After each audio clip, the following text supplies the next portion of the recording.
Hello and welcome to another video, and today we're going to finally talk about the PlayStation 5 and the Xbox Series X and kind of just go over what they showed off and which one I think I'm going to get first. So if you see me looking off into the distance here, it's really because I have lists up here just kind of showing me what the games were I had written down. Now, going on to the PlayStation 5 first, because they did show off first, there was a lot of stuff on there that looked very interesting. Of course, you had a new Gran Turismo game, some of the stuff you just expect out of them. And then you got some stuff that, I didn't personally expect to see. First off was a kind of redesigned take on Little Big Planet, as they just call it, Sackboy.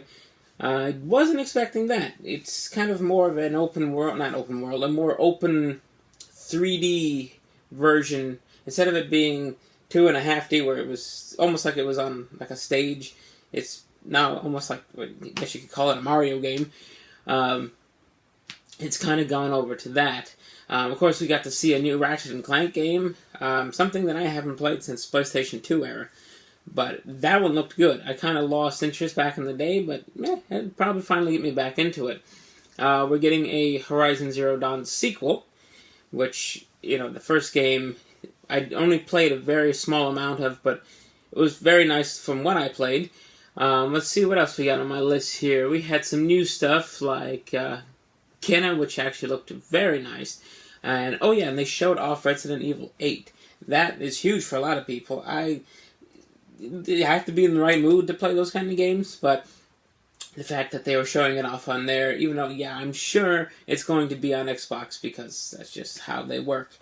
But overall, the whole thing had such a nice variety. You got to see some old names, some new names, and, it really comes down to the fact that Sony has a pretty vast, exclusive database that they can take from. Of course, we're getting a new Crash Bandicoot game, which I'm sure will be on Xbox One, because I think it's coming out before these systems actually release. But, there's a lot of stuff that you can go the PlayStation route. Console-wise, they're going to be pretty similar spec-wise. The design of the PS5 when they showed it, it took me a second to really get into the idea of being all kind of... It looks kind of lumpy. Like, I kind of questioned how is it going to lay flat. To me, it's going to probably sit something like an original Xbox 360, where it kind of went in the middle. Now, of course, I'm going to get the disc drive version. I wouldn't bother with the digital-only version. But people are saying that system's humongous. Like, they're talking bigger than an Atari 5200, bigger than an original Xbox. We'll see. There's people who are using pixel counts and trying to measure it compared to this thing on the screen. We'll have to wait and see if it really is, humongous, or if it's just going to be, it looked bigger in the picture, but it really isn't. Going over to the Xbox side, first we'll talk about the console itself first. That one was shown off long before the PlayStation 5 was. And that's just a basic PC case. They've been around for a long time in that shape. It's just like a skyscraper. Nothing fancy, nothing over the top, very simplistic. Maybe that's for the best. Xbox kind of has been at that route for a long time now, where let's just make a box and go with it. Controller-wise, the Xbox kind of played it safe. Their new controller is pretty much the old controller. The new DualSense 5, or if they're calling it, I forget if they call it the 5. The new PS5 controller is definitely bigger than the previous ones. It's more rounded. I think they're trying to go with more of an Xbox controller size, but it's still, the PlayStation shape. But the last thing, and what really kind of, let's pull up the list here, really kind of got me, though, is just the games for the new Xbox. Before we get to a technicality on their side, there wasn't a lot, I have to say. There's not a lot that are exclusive, if you can even call them that. The ones that I'm honestly looking forward to is Hellblade 2, only because I thought Hellblade 1 was one of the best games ever made. So I'm going to have to get Hellblade 2. The first one, I believe, was on multiple systems. I don't think this one is, at least not at first. It might be a timed exclusive, not 100% there. I know that it's one of their driving forces, otherwise they wouldn't have showed it off so many times. Besides that, the new Fable game. Fable is one of my favorite RPG games ever. I have played through all 3 of the originals. I even took a shot at the Kinect one, believe it or not. And that's a story for another day. But, hey, a new Fable game? Yeah, we didn't really get to see anything about it. It kind of looks like it's going to be set more in what the original game was, the older fantasy world, not the revolutionary colonial era.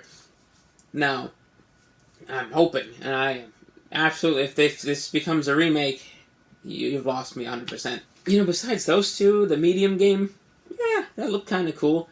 Other than that, there's just games that are like the Gunk, Everwild, stuff like that. They're just kind of like, well, they look interesting. If I had to find something to play on the system, well, I guess I could go with those.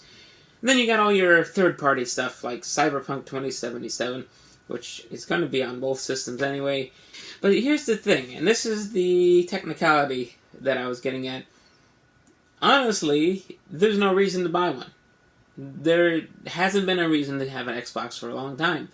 Because every step of the way, they're like, oh, well, this will also be on Xbox One. And you notice I left off Halo Infinite for a reason.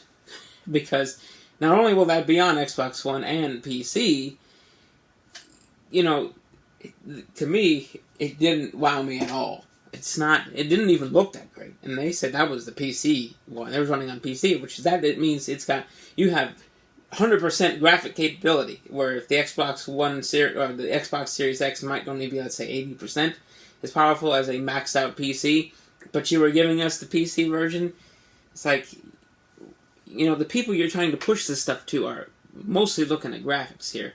There's a lot of us who like gameplay over graphics, but when it comes down to, if you look at what the other things were shown off, look at the amazing graphics of Hellblade 2, and all the things PlayStation showed off, and it's like, the Halo game, we get to see it, the best looking Halo game ever, and then you're like, it looks like a launch title for the Xbox One. I don't see where they're going with a lot of what they're doing, because especially if you have Game Pass, and you can play Halo Infinite and all these other games on whatever system you decide, why buy an Xbox Series X? Maybe if you didn't have a gaming PC and you had a launch model Xbox One, there'll be a big graphical upgrade, above what you already had, but I don't know. For me, the PlayStation 5 is a clear winner.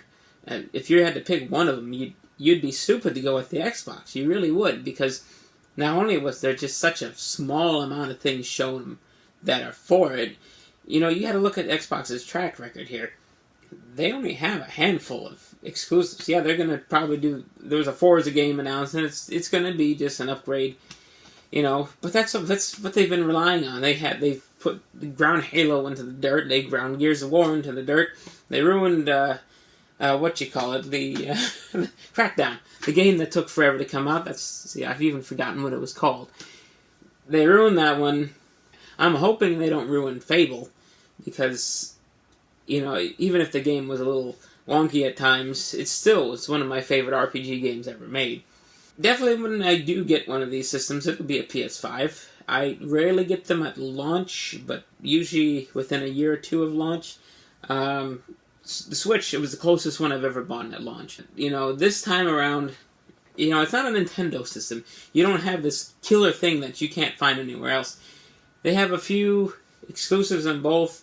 The Xbox really doesn't have any. You can't really count that one at all. So you got the PlayStation 5 that has a few exclusives that should be good. But the thing with that one is they were like, well, it could come out anytime between now and 2022.